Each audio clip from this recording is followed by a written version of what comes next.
एक शहर था जिसके किनारे एक समुद्र हुआ करता था। एक दिन अचानक उस समुद्र के किनारे एक जहाज आकर खड़ा हो जाता है। वो जहाज कहाँ से आया है, कौन लेकर आया है, कोई नहीं जानता था। लेकिन जो भी उस जहाज के आसपास से गुजरता था तो उसमें बड़ी भयानक हंसने की आवाज आती थी। पर वो जहाज देखने में काफी खूबसूरत था। लोग उसमें से आ रही हंसी को अनदेखा कर देते थे। वो एक भूतिया जहाज था। ये जहाज कितना सुंदर है ना संदीप।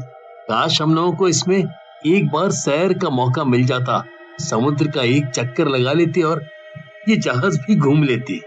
हाँ, सही कह रहे हो, लेकिन हमारी ऐसी किस्मत कहाँ जो हमें इस जहाज में घूमने को मिले। तभी वहाँ पर शेखर आ जाता है और उनकी बातों को सुनकर बोलता है, क्या तुम दोनों इस नए जहाज के बारे में बात कर रहे हो? तो मैं तुम्हें बता दूं कि मौका मिलना क्या चाहिए। मुझे तो वो मौका मिल गया है, वो भी पूरे परिवार के साथ। जैसे ही जहाज मिला, सरकार ने घोषित किया कि इस जहाज में कोई 100 भाग्यशाली परिवार जा सकते हैं। उसमें मेरा भी नाम आया। कितना भाग्यशाली हूँ मैं। भाग्यशाली। ये इतना भयानक हंस कौन रहा है? अरे कोई हंस नहीं रहा। सुनो, तुम्हें पता है, अगर लोगों को इस जहाज में घूमना अच्छा लगा तो फिर इसकी टिकट लगने लगेगी और लोग इसमें घूमेंगे, जिससे सरकार को फायदा होगा। इसीलिए वो लोगों को फ्री में लेकर जा रही है। लेकिन ये जहाज कितनी देर तक घुमाएंगे और कब वापस आओगे तुम लोग? ये जहाज हमें पूरे दिन घुमाकर रात को अपने अपने घर छोड़ देगा, है ना कमाल की बात। तभी वहाँ रंजन भी आ जाता है और वो भी बताता है कि उसको भी जहाज में फ्री में घूमने का मौका मिला है। सुना तो मैंने भी कुछ ऐसा ही है, और जब हम दोनों को मौका मिला है तो क्यों ना देख भी लिया जाए। हाँ चलो, नए जहाज का आनंद उठाया जाए। इतना बोलकर शेखर और रंजन उस सुंदर जहाज में अपने परिवार के साथ चढ़ जाते हैं। उन्हीं के शहर का एक आदमी होता है जिसका नाम भोला है।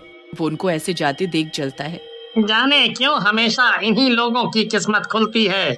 हम तो ऐसे हैं जिसके साथ कभी कुछ अच्छा हो ही नहीं सकता। खैर, पहली बार ना सही, क्या पता कल मेरा भी नंबर आ जाए। अरे भोला, सबकी अपनी किस्मत है, जाने दो जो जहाँ जा रहे हैं। तुम मेरे साथ घर चलो। ऐसे ही बड़बड़ाता हुआ भोला अपने घर की तरफ चल देता है। शेखर और रंजन जैसे ही जहाज में घुसते हैं तो देखते हैं कि वो अंदर से बहुत ही सुंदर है। हमने जितना उम्मीद किया था उससे भी खूबसूरत है ये जहाज तो। अब आएगा असली मजा। शेखर, रंजन और बाकी सब लोग बस जहाज पर मजे से घूम रहे होते हैं। तभी शाम हो जाती है और उनके घर लौटने का समय हो जाता है। मेरा तो मन ही नहीं कर रहा है घर जाने का। ऐसा लग रहा है यहीं रुक जाता। ये बात तो तुम बिल्कुल सही कह रहे हो, ये जहाज है ही ऐसा। तभी अचानक वो जहाज बहुत तेज तेज हिलने लगता है और घर आने की जगह वो एक टापू की तरफ चल देता है। जो कैप्टन जहाज चला रहा था वो अचानक से एक भूत में बदल जाता है। अरे ये जहाज अपने आप कैसे चल रहा है? हमें तो घर जाना है, तो ये समुद्र के बीचों बीच क्यों जा रहा है?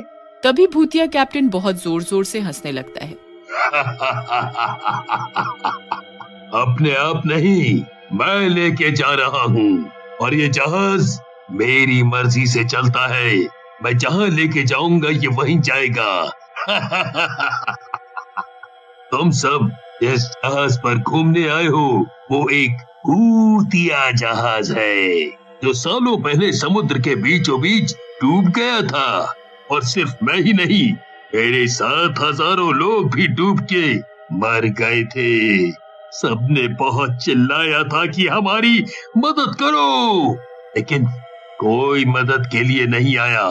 तो अब बदला तो बनता है ना। अब तुम सब डूबोगे जैसे मैं डूबा था इस भूतिया जहाज में। ये हमने क्या कर डाला? इतनी बड़ी गलती हो गई और अब हम पूरे परिवार के साथ मारे जाएंगे। भूतिया जहाज बहुत तेज तेज हिलने के साथ साथ एक एक इंसान को समुद्र के बीचों बीच फेंकता जाता है, जिससे सारे इंसान मरने लगते हैं। उसमें शेखर और रमन भी मारे जाते हैं। कितना मजा आ रहा है सबकी चीखें सुनकर। इतना सुकून मिल रहा है ऐसे ही मैं इस पूरे शहर को मार डालूंगा। कितना अच्छा हूँ मैं, जो सबको उनके परिवार के साथ खत्म कर रहा हूँ, ताकि इन लोगों के जाने के बाद किसी को कोई दुख ना पहुँचे। जब सब साथ में ही मरेंगे तो कोई रोने वाला पीछे से बचेगा ही नहीं। अगली सुबह जहाज फिर से वहीं जाकर लग जाता है। देख संदीप, फिर से वो जहाज आकर यहीं पर लग गया। शेखर से जाकर पूछना पड़ेगा कि उसको कैसा लगा, फिर हम भी कभी घूम आएंगे। संदीप और पंकज शेखर के घर चले जाते हैं, लेकिन वहाँ पर अभी भी ताला लगा होता है। अरे ये शेखर सुबह सुबह कहाँ चला गया? अभी तो आया होगा, ये तो इतनी जल्दी कहाँ घूमने निकल गया? चल जाने दे, कल पूछ लेंगे। इतना बोलकर संदीप और पंकज शेखर के घर से निकल ही रहे होते हैं, तभी उन्हें याद आता है। रमन भी तो गया था, उससे पूछाते हैं, उसको भी तो पता होगा कि जहाज कैसा है और उसमें घूमने में क्या मजा आता है।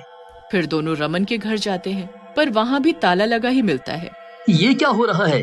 जहाज ने तो सुबह ही उतार दिया होगा, तो ये अभी तक पहुँचे क्यों नहीं? चल शहर में थोड़ा घूम के आते हैं। वो शहर में घूमते हैं तो उनको अलग अलग जगहों पर ताला दिखाई देता है। संदीप भाई, मुझे तो कुछ गड़बड़ लग रही है। जितने भी लोग उस जहाज पर गए आज वापस नहीं आए, पर वो जहाज तो वापस आ गया है। वो दोनों जाकर आसपास सब जगह पता करते हैं तो पता चलता है कि जो कैप्टन उस जहाज पर जाने वाला था वो तो गया ही नहीं था। जब कैप्टन ही नहीं गया था तो बिना कैप्टन जहाज कैसे चल सकता है? जरूर कुछ गड़बड़ है। संदीप, कुछ बहुत गलत हुआ है, मुझे ऐसा लग रहा है, वरना एक साथ इतने सारे लोग गायब कैसे हो सकते हैं? तू बता। अगली सुबह एक बार फिर से पता चलता है कि वही जहाज एक बार फिर से सबको फ्री में सफर कराने वाला है, जिसे सुनकर भोला बहुत खुश हो जाता है और जाने का फैसला करता है। अब तो मैं ही घुमाऊंगा इस जहाज में। लेकिन ये खबर सुनकर संदीप और पंकज को कुछ समझ नहीं आता। संदीप, तुम्हें क्या लगता है, हमें भी इस बार जाना चाहिए? समझ नहीं आ रहा, लेकिन अगर हम गए और कुछ हो गया तो हम क्या करेंगे? ऐसे तो ना हम बच पाएंगे, ना हम लोगों को बचा पाएंगे। क्यों ना एक दूसरी नाव लेकर हम इस जहाज का पीछा करें और देखें कि इसमें होता क्या है। हाँ, लेकिन हम वहाँ पे अगर कुछ होगा भी तो लोगों को कैसे बचाएंगे? उसके लिए मेरे पास एक तरकीब है।